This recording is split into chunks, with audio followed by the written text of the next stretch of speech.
Okay. So love and awareness is the theme of this retreat. And we couldn't have two better teachers representing love and awareness. But you'd think that Ram Dass would represent love and Roshi awareness because of her Buddhist background. But we're going to flip the switch today. And Roshi's going to tell us a lot about love as well. And Ram Dass is going to talk about awareness. But first, we probably need some definitions of what it is that we're talking about here. And so I thought it would be great if Ram Dass related, some of you may have heard it before, but certainly a story of his first encounter with real love or unconditional love, I think is a good starting point. So maybe you could talk about that, Ram Dass.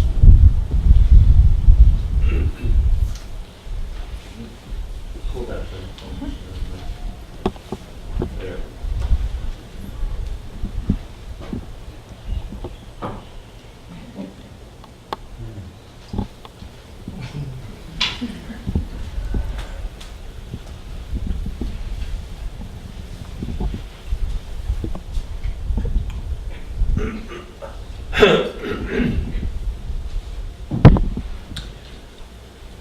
I went to, whoops.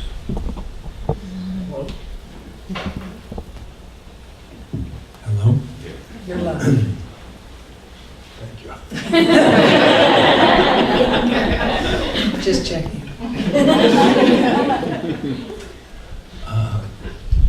I went to India in the 60s because I was with other people that we were taking psychedelics, and we were not knowledgeable about the deeper planes of consciousness. I had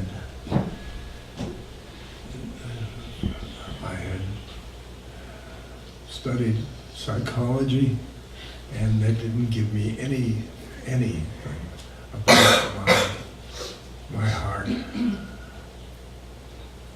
And so I went to India with a friend who he had a big Land Rover. He had beds and ice chest and things.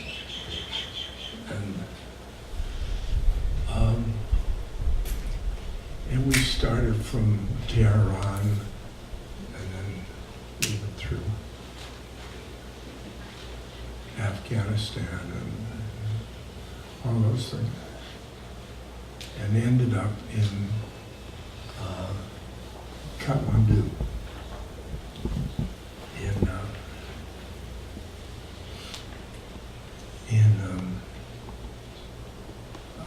right above India.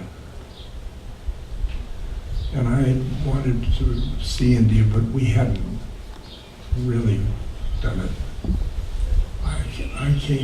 We came through in our Land Rover, and I came through that I was such a Westerner that Benares, which was the city where Hindus go to die in order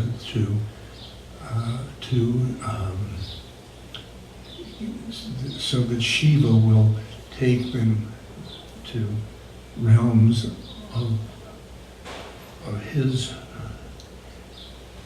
would take them after death. And I came and it was, my Western heart was there were so many people in the streets with every illness, and they had a little pouch in their belt, which would they were coins to buy the wood for their funeral pyre. And I note hospitals, nothing. And I just felt so terrible that I went home to the hotel and I hid under the bed. I mean, I was just totally put off by this. And just 5 years later, after I had been with Maharaji and the temple, I went into Benares again, and I started to look, because the fear was gone, the Western fear of suffering. And I went in and looked in the eyes of these people. And their eyes showed that they were content, and they were looking at me as poor slob, poor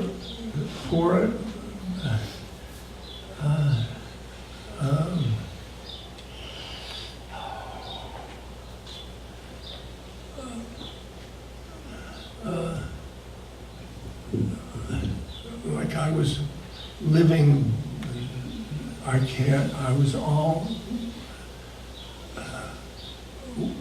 I was a hungry ghost, you know, and I had no place to stay, and they were in the right place at the right time. They were going to be there when they died, and they were looking at me with pity. That was just a complete turnaround. Once I had put aside my fear. And, well,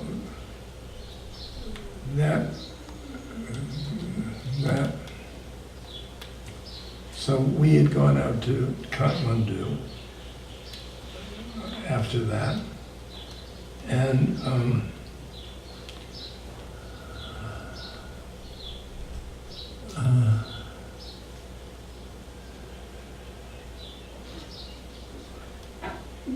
beautiful temples there. We stayed at a very fancy hotel. My friend had a lot of money. And we, big time, and we were,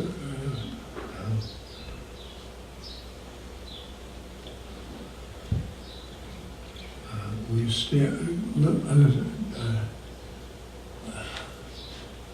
little restaurant,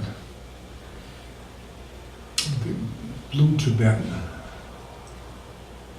And when we there to sit down at another table, there was the friend, the Land Rover friend,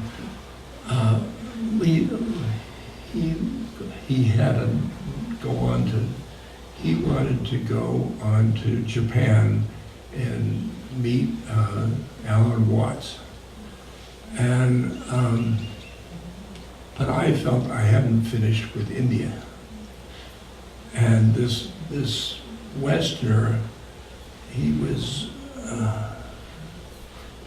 unbelievable. He was tall, blonde, a surfer from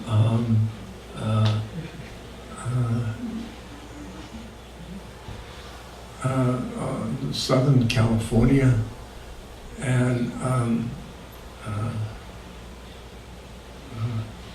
he was dressed in all Indian clothes like a sadhu would dress. And he had his top knot and the whole business.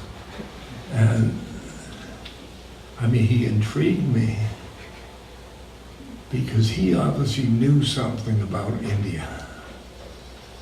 So then he came over to the table. Of course, he was coming over the table because he recognized me as a drug person.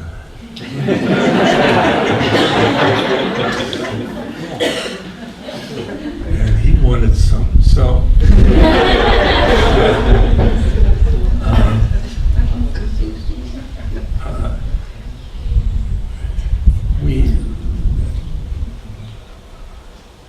we talked, and we said we'd take a trip around India to Buddhist temples. And I was a Buddhist then. Did you know that? You still are. You're a Buddha now. No, that's better.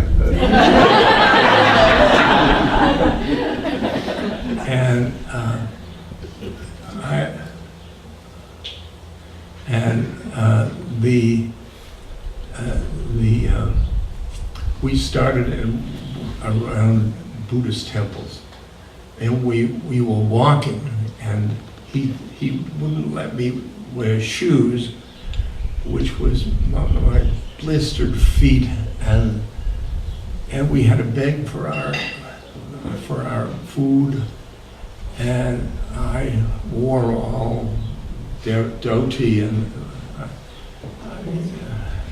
I was a beggar, sort of, with my travel checks.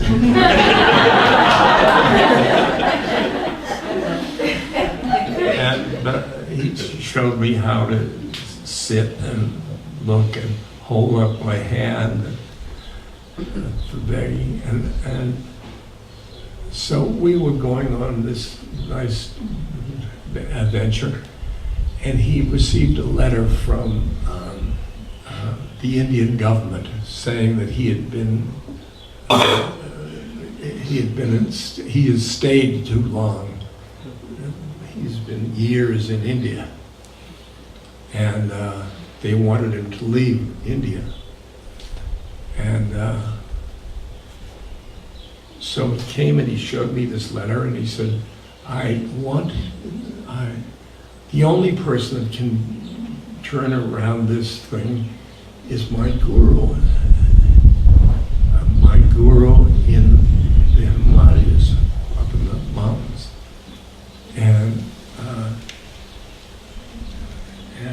he said, really, I'd love to go up. Wouldn't you mind borrowing the Land Rover, and we can go up in the Land Rover? Well, you see, I had been very squarely Buddhist.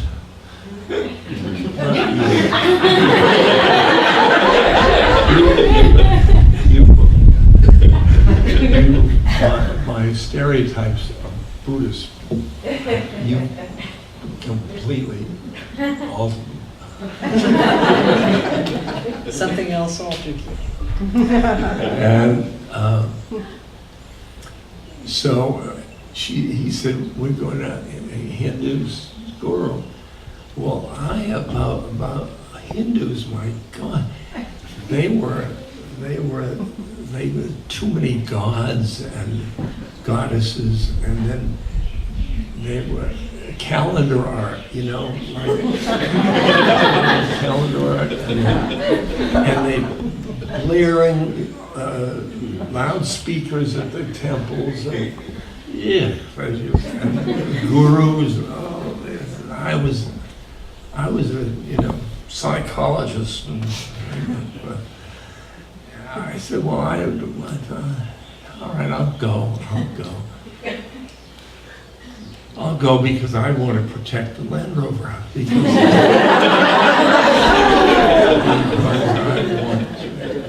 don't want that.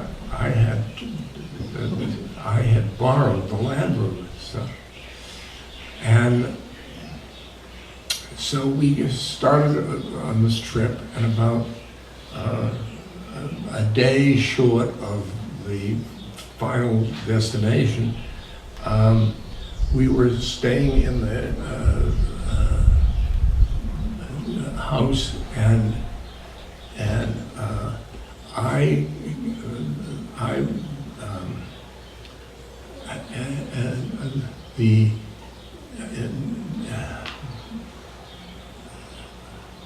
in the middle of the night, I had to go to the bathroom, and I left my bedroom and got the outhouse and way far away. And I was walking, and it was the stars were magnificent. They were like Van Gogh, those stars.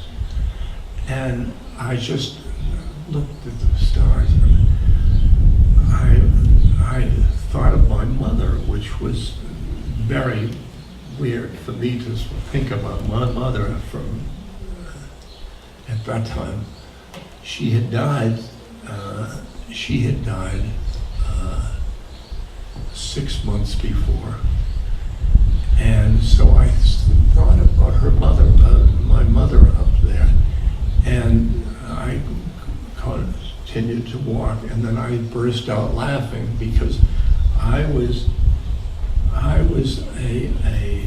a Freudian therapist, and that I should think about my mother on the way to the outhouse was just Freudian.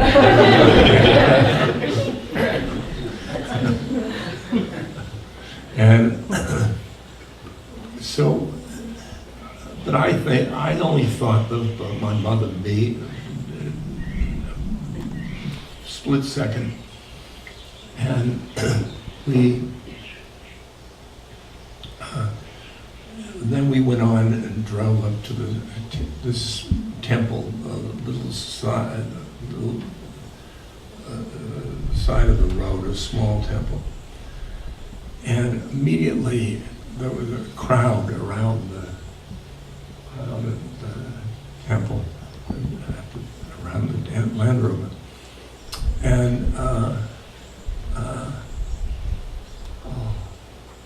And he was speaking to them. He spoke Hindi, and they were all laughing, and they were like that. And they were up in the hill was the guru, and he was crying, and I didn't know what to do. So I decided I stayed in the Land Rover because I protect the Land Rover. And that was my Western, we got to protect the stuff. And so he went loping off down this hill, and but then when he went off, the crowd around the Land Rover, they got hostile, It wasn't just my paranoia, but they didn't understand why I wasn't going up to the guru. These were the village folk, and they were wise. But I thought they were hostile because I was there, and they wouldn't get the Land Rover. They were stealing the Land Rover. So I was in this. I decided, I was curiosity up there, and the curiosity plus their hostility made me go up to see the land, to see this guru. And I walked up, and I was in a beautiful scene with an old man in a blanket and on a table, and about 20 people in white clothes. It looked like a cult. I mean, for it didn't, it's cultish, you know. And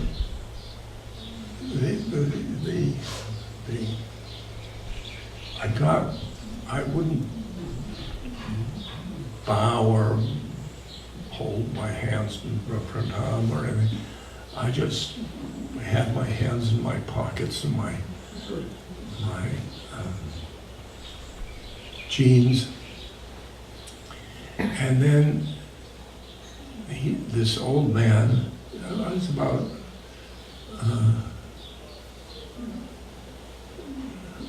out the door.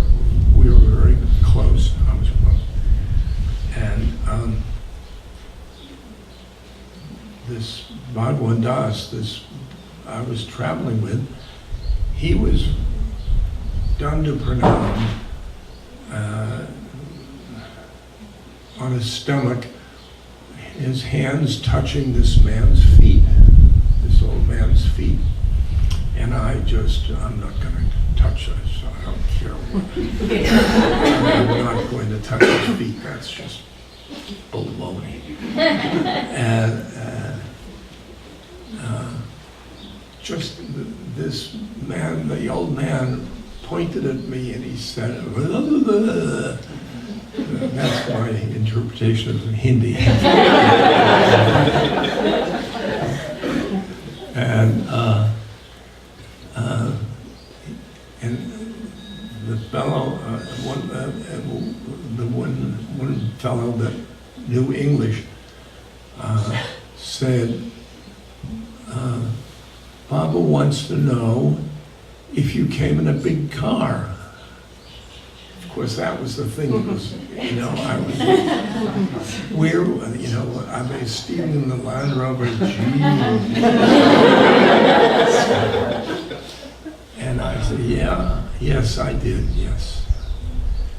And then he said, the translator said, Baba says, would you give him the car? Well, I know how to hustle people, and that was pretty hustling.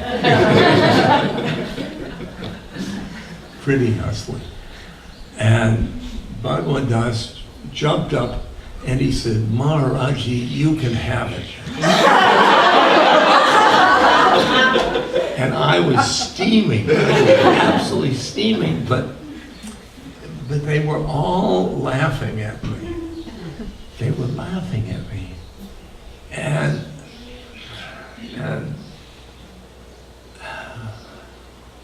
they were laughing because they knew that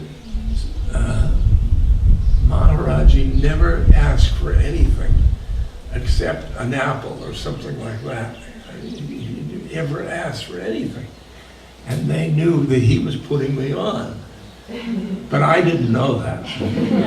And so then he said, take them food to the temple and give them food, because he believed in giving people food. It's like just feeding people. And then we came back to him, and he looked at me and he said, come, sit right here. And he was right here, and I was down on the ground. And he said, he said, this is Hindi. The translator moved in. And he said, you were out of the stars last night. That's wonderful, but anybody can be out of the stars. I mean, that's not a big thing. Yes, I was out of the stars. He says, you were thinking about your mother. And that was just everybody just the edge, because I'm cognitive psychology, and we don't do those things. We don't do this. And he read my mind. And then he started talking to somebody else, and I sat looking at the ground, and I thought, oh my God, he is reading my mind. All the things he can't possibly. Oh God, this is terrible. And I recited them. Just,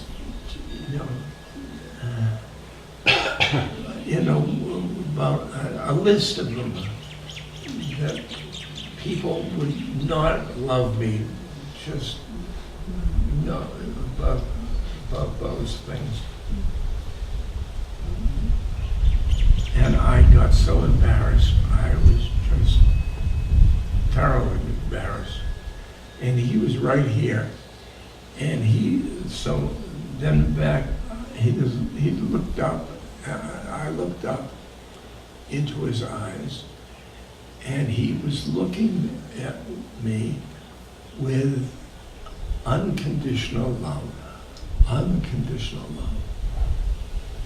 And I don't think I'd ever been looked at with unconditional love. I mean, my parents, you had a good boy, lots of people, little conditions. Be smart, be a good friend, things like that.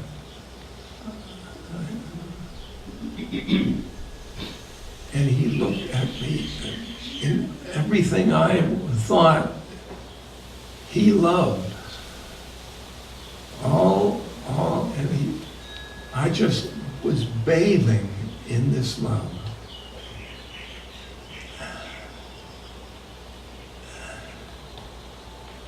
Yeah.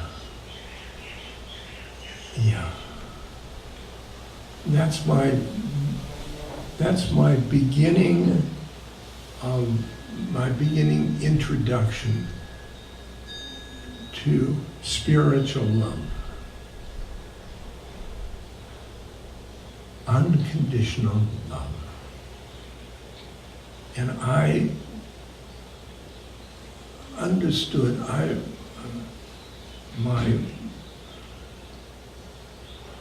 my consciousness went down into my heart, and I felt a warm feeling, and I said, I'm home.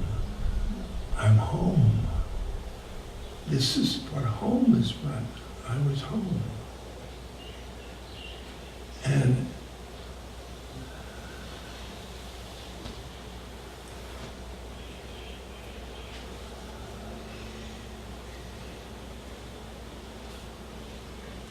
yeah.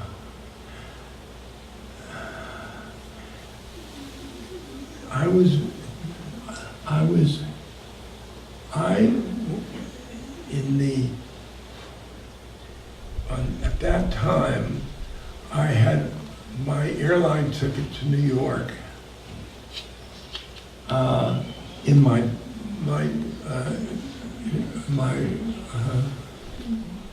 shoulder holster bag, and I was planning to leave India two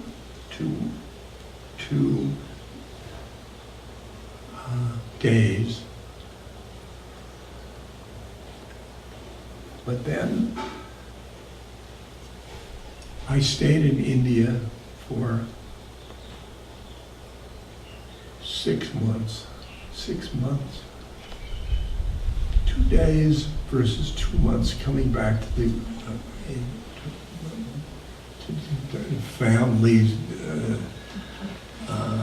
friends, commitments, everything, all one Western thing. And it was, and I stayed. I stayed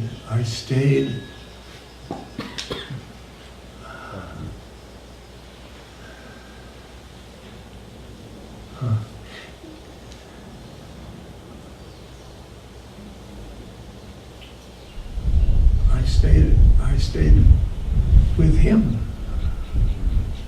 I stayed with him, and he put me in a temple,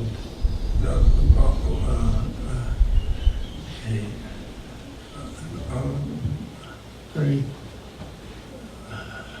and he went away and then came back, and I just knew I was home. I was home. How about that? That's good.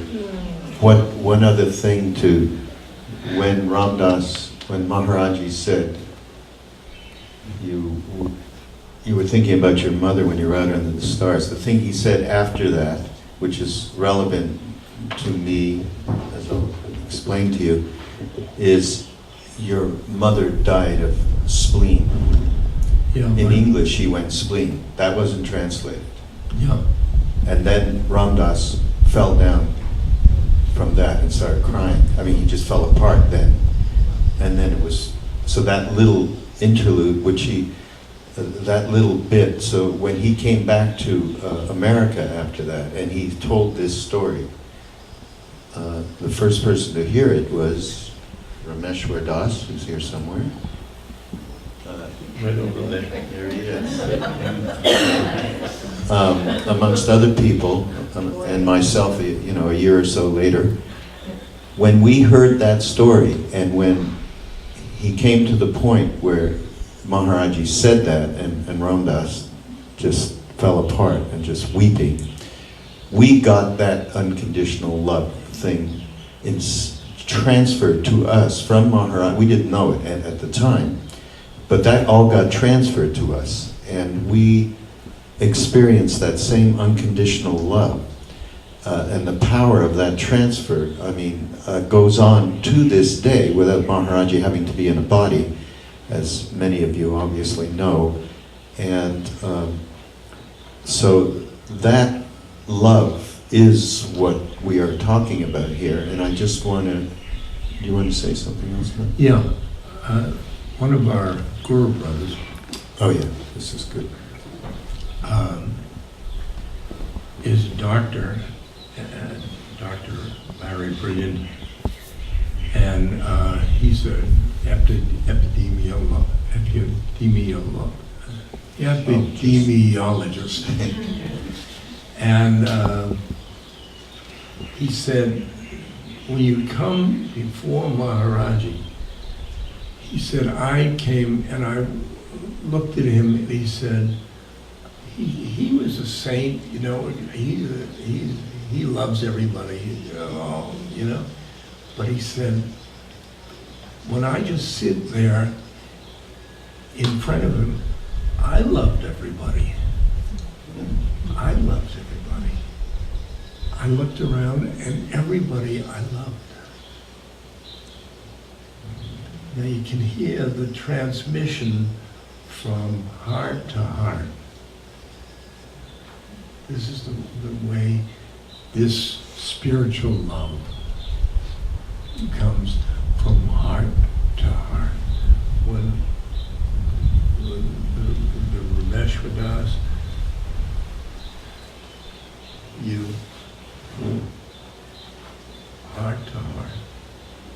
And I found that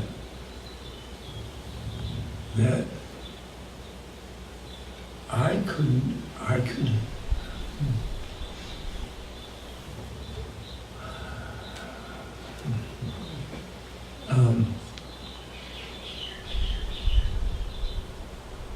Maharaji was a worshiper of Hanuman.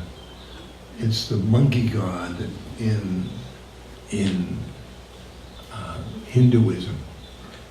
And Hanuman becomes enamored of Raam, who was God at the time, in that yuga, that time period. And all he wants to do is serve Raam, and just serve and serve. And he serves with such love, and he serves God. And while he's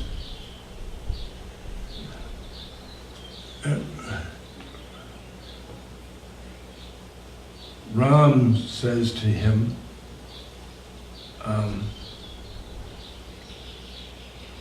who are you, monkey? And he said,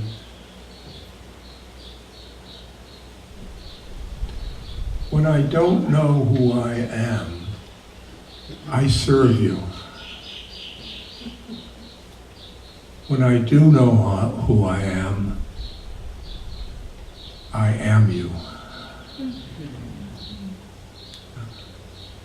And a beautiful relationship. And I was becoming a monkey. I was becoming, all I wanted to do was serve Maharaji. Serve Raam, serve Hanuman, and I wanted to serve people, and them, and by that, if he gave me from heart to heart that love, the only thing I could really do for God is radiate that love. His love that came through me. And that's what I've done for years and years. 40 odd years, yeah. Yeah, 40 years. And it's very strange because you're selling something, you're not not things. It's a cup. you know, I could sell cups, but all I do is you're gonna feel something. You're gonna feel something. And that's what's fun about love. Love is it's this kind of love, it's imaginary. It's imaginary. It's gonna be, it's you.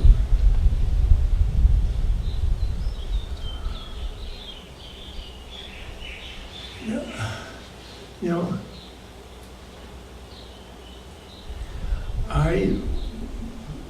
as I told you, I was a psychologist, and this is the ego. The ego is where most of the Western people, they're pretty much centered around the ego. The ego is your roles, father, mother, man, woman, doctor, things like that.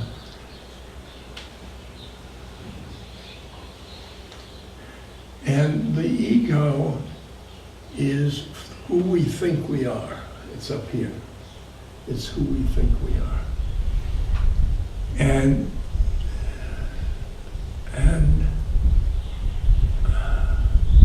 it's based on fear, because it's based on us being little boxes of little boxes. I'm little me, and the world is this big. It was, God, it's so big. The winds and the wars and and my mother's knees were up here.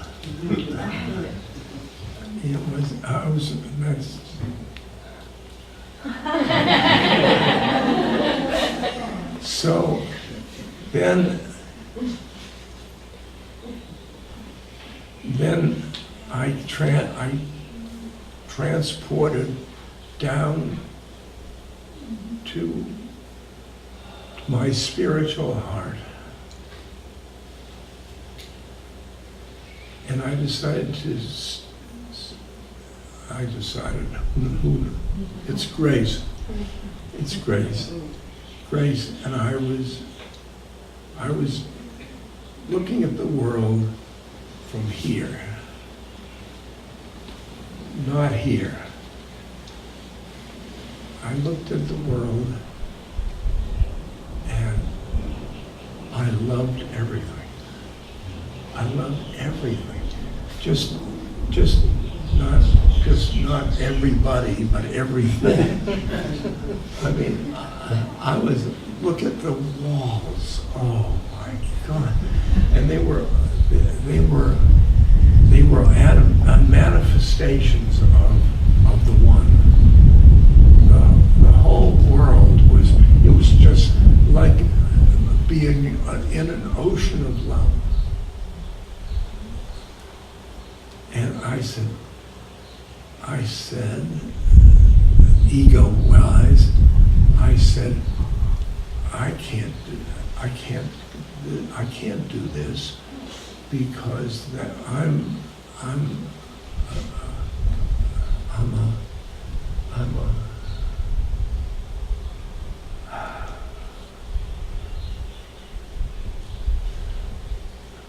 this is too good for me.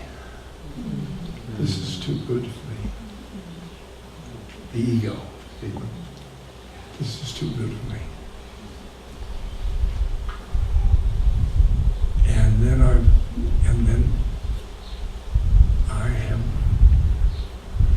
I have by grace live within that love. Within that love.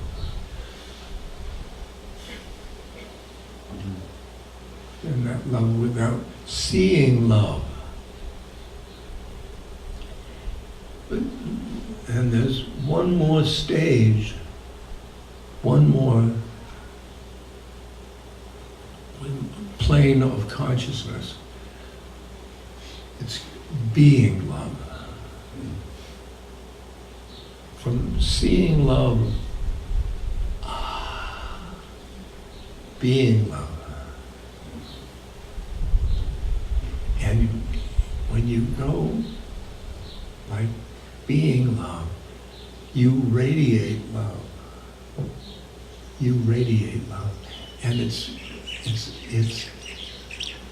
if you want to live in a loving world, just radiate love.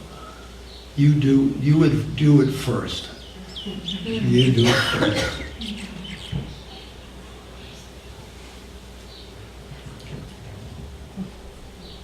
Okay, I have to ask Roshi something. Well, I just want to just check before you ask anything. Do we need a physiological break? Physiological break. Well, that was a polite way of putting it. Okay. Do you think that makes sense? People want to have a 5-minute Could we do break that? here? Does that seem realistic? Okay. It is for me.